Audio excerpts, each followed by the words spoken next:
ഒരു കഥ ഇങ്ങനെ.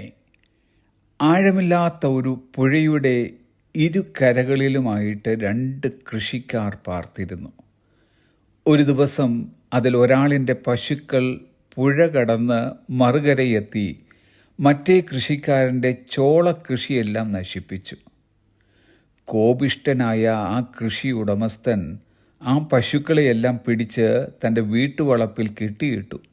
അയാൾ പശുക്കളുടെ ഉടമസ്ഥനെ കൊണ്ട് കൃഷി നശിപ്പിച്ചതിന് നഷ്ടപരിഹാരം ചെയ്യിച്ചു എന്ന് മാത്രമല്ല, പശുക്കളെ വിട്ടുകൊടുക്കുവാൻ വലിയൊരു തുക ഈടാക്കുകയും ചെയ്തു. ഏതാനും മാസങ്ങൾക്ക് ശേഷം ഒരു ദിവസം ചോളകൃഷി ഉടമസ്ഥൻ്റെ കുറേ പന്നികൾ വേലിവളപ്പ് പൊളിച്ച് പുഴ കടന്ന് മറുകരയെത്തി പശുക്കളുടെ ഉടമസ്ഥൻ്റെ ഉരുളക്കിഴങ്ങ് കൃഷിയിൽ ഇറങ്ങി നാശനഷ്ടങ്ങൾ വരുത്തി. തൻ്റെ കൃഷി നശിച്ചതിൽ താൻ ഭാരപ്പെട്ടു എങ്കിലും ആ പന്നികളെയെല്ലാം തടുത്തടിപ്പിച്ച് പുഴയ്ക്കക്കരെയുള്ള ചോളകൃഷിക്കാരൻ്റെ അടുക്കലെത്തിച്ചു. നിങ്ങളോട് നിർദാക്ഷിണ്യമായി പെരുമാറിയ എന്നോട് നിങ്ങൾക്ക് ഇത്ര ദയവ് കാണിക്കുവാൻ തോന്നിയതെങ്ങനെ എന്ന് ചോളകൃഷിക്കാരൻ മറ്റേ കൃഷിക്കാരനോട് ചോദിച്ചു. മറ്റേയാൾ മറുപടി പറഞ്ഞത്, ഞാനൊരു ക്രിസ്ത്യാനി ആയതുകൊണ്ട് മാത്രമാണത് സാധിച്ചത്.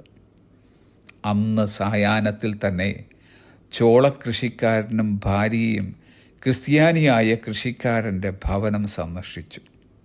ചുരുക്കി പറഞ്ഞാൽ, അവർ മടങ്ങുന്നതിന് മുമ്പ് ഇരുവരും കർത്താവിനെ തങ്ങളുടെ രക്ഷിതാവായി സ്വീകരിച്ചു.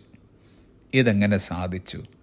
ദൈവഹിതത്തിന് തന്നെത്താൻ പ്രതിഷ്ഠിച്ച ഒരു വിശ്വാസി തിന്മയ്ക്ക് പകരം തിന്മ ചെയ്യാത്തതുകൊണ്ട് തന്നെ. തിരുവചനം എങ്ങനെ പറയുന്നു? മത്തായിയുടെ സുവിശേഷം 5-16 അങ്ങനെ തന്നെ മനുഷ്യർ നിങ്ങളുടെ നല്ല പ്രവൃത്തികളെ കണ്ട് സ്വർഗസ്ഥനായ നിങ്ങളുടെ പിതാവിനെ മഹത്വപ്പെടുത്തേണ്ടതിന് നിങ്ങളുടെ വെളിച്ചം അവരുടെ മുമ്പിൽ പ്രകാശിക്കട്ടെ. ഇങ്ങനെയൊരു ചൊല്ലുണ്ട്, നന്മയ്ക്ക് പകരം നന്മ ചെയ്യുന്നത് മാനുഷികം, തിന്മയ്ക്ക് പകരം തിന്മ ചെയ്യുന്നത് മൃഗീയം, നന്മയ്ക്ക് പകരം തിന്മ ചെയ്യുന്നത് പൈശാചികം, തിന്മയ്ക്ക് പകരം നന്മ ചെയ്യുന്നത് ദൈവികം. ആകയാൽ പ്രിയരെ, be not overcome of evil but overcome evil with good. തിന്മയോട് തോൽക്കാതെ നന്മയാൽ തിന്മയെ ജയിക്കുക. Have a blessed day.